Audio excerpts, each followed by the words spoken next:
শতরূপে সারদা, স্বামী অভয়ানন্দ, অন্তিম পর্ব।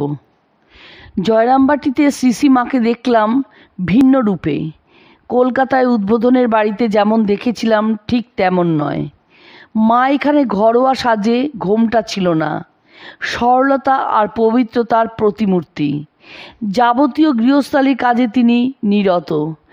একদিন ভোরবেলা তাকে দেখলাম হাতে একটি পাত্র কষ্ট করে হাঁটছেন। বোধহয় পায়ে বাতের জন্য চলতে কষ্ট হচ্ছিল। পাত্রটি নিয়ে তিনি যাচ্ছিলেন কোনো প্রতিবেশীর বাড়ির দিকে। পথে দেখা হতে জিজ্ঞাসা করলাম, এত ভোরে কোথায় যাচ্ছেন মা? বললেন, গোয়ালার বাড়ি যাচ্ছি দুধের জন্য। আমার কলকাতা ছেলেদের সকালে চা খাওয়ার অভ্যাস, তাই দুধ আনতে যাচ্ছি। শ্রীসীমা নিজেই চলেছেন দুধ জোগাড় করতে। বিস্মিত হয়ে গেলাম। উদ্বোধনের বাড়িতে তার ঘোরাফেরার অবকাশ ছিল না, তাই সেখানে তিনি নববধূর মতো আড়ষ্ট হয়ে থাকতে বাধ্য হতেন। কিন্তু জয়রামবাটিতে তিনি স্বাধীন আর সর্বদা কাজ করছেন, নিজেই করছেন সব কাজ। চলে যেতে যেতে তিনি ফিরে দাঁড়িয়ে বললেন, ওই ঘরের বারান্দায় কুটনো কোটার সময়ে তোমার কাছ থেকে মায়াবতীর গল্প শুনব। তার শয়নঘরের ঠিক বাইরে তরকারি কোটা হতো। তিনি আবার বললেন, ওইখানে তুমি আসবে আর মায়াবতীর সব কথা সব কিছু শুনব। তার কথা মতন আমি যথাসময়ে হাজির হলাম। তিনি কুটনো কুটতে থাকলেন আর আমি মায়াবতীর কথা বলে চললাম। যে 3-4 দিন জয়রামবাটিতে ছিলাম, সেই কয়দিনই এইভাবে মায়াবতী প্রসঙ্গ চলেছিল। তিনি ধর্ম প্রসঙ্গে অথবা আধ্যাত্মিক বিষয়ে আমাকে বিশেষ কিছু বলেননি, আমিও তাকে কিছু জিজ্ঞাসা করিনি। তবে কথা প্রসঙ্গে তিনি মাঝে মাঝে বলতেন, যেখানেই থাকো, যে কাজের মধ্যেই থাকো, ঠাকুরকে সদা সর্বদা ধরে থেকো। তিনি অল্প কথায় উপদেশ দিতেন। নিজের আধ্যাত্মিক অনুভূতির বিষয়ে আমার কাছে কখনো কিছু বলেননি। শরীর ত্যাগের পূর্বে তাকে আমার শেষ দর্শন হয় উদ্বোধনে। তখন তিনি বিশেষ পীড়িত। শ্যামাদাস কবিরাজ মহাশয় তখন নিয়মিত উদ্বোধনের বাড়িতে এসে তার চিকিৎসা করতেন। তাকে তখন দেখেছিলাম শান্তভাবে সব রোগ যন্ত্রণা সহ্য করছেন। সতীশ মহারাজ, কাশী সত্যানন্দ স্বামী আর আমি তাকে প্রণাম করতে গিয়েছিলাম। বেলুড় থেকে আমার মায়াবতী ফিরে যাবার কথা। তারপর সেখান থেকে মানস সরোবরের পথে যাত্রা করবার কথা। আমি মায়ের আশীর্বাদ চাইলাম।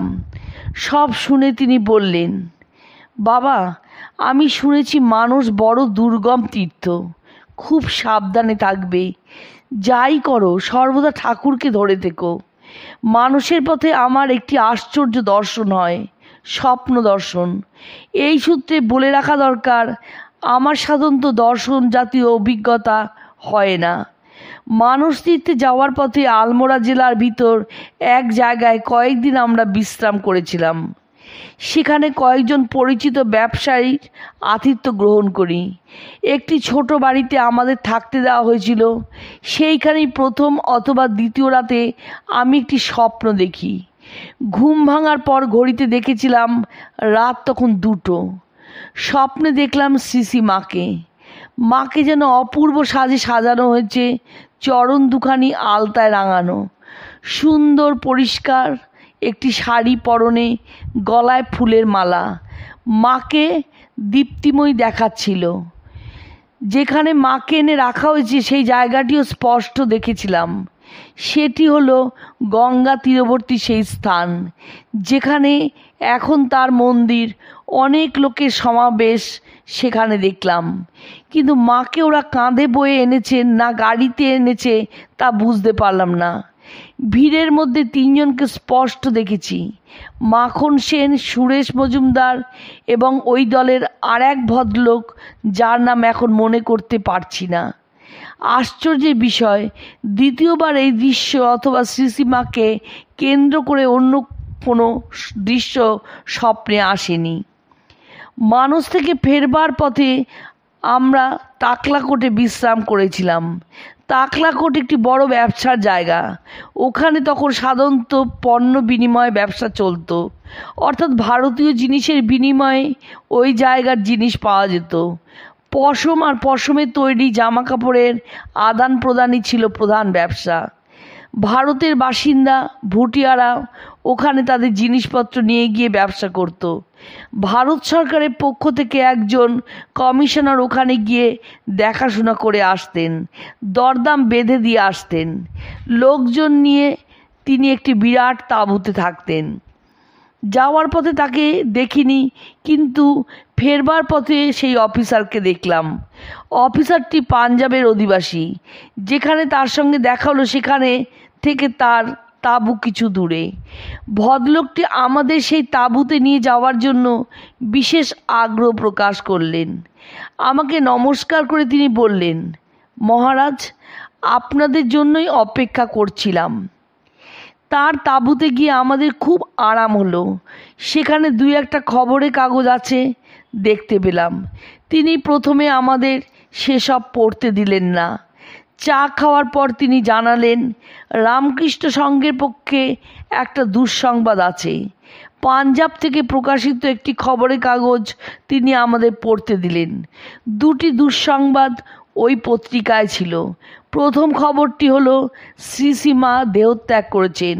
মোটামুটি বিস্তারিত আকারে সংবাদটি প্রকাশ করা হয়েছে। দ্বিতীয় সংবাদটি এক বিখ্যাত জননেতার পরলোক গমন সংক্রান্ত। এই প্রসঙ্গে বলা যেতে পারে যে রাত্রে আমি শ্রী মায়ের শরীরত্যাগের স্বপ্নটি দেখি, তার পরের দিন সতীশকে সেটি তার ডায়েরিতে লিখে রাখতে বলি। সে এই খবরের কাগজে সংবাদটি দেখার অনেক আগের কথা, কিন্তু আর কখনো শ্রীশ্রীমা আমাকে স্বপ্নে দেখা দেননি। তাকে স্বপ্নে দেখেছি সেই একবারই, কিন্তু সে দর্শন অতিশয় স্পষ্ট। অতি স্পষ্ট দেখেছিলাম তার মুখ, তার চোখ এবং তাকে ঘিরে থাকা সব লোককে। মনে আছে অপূর্ব সুষমায়পূর্ণ সেই মুখমণ্ডল, আমার স্বপ্নে দেখা মায়ের সেই মুখখানি। পরে মিলিয়ে দেখেছি ঠিক সেই দিনই শ্রীশ্রীমা শরীর ত্যাগ করেন।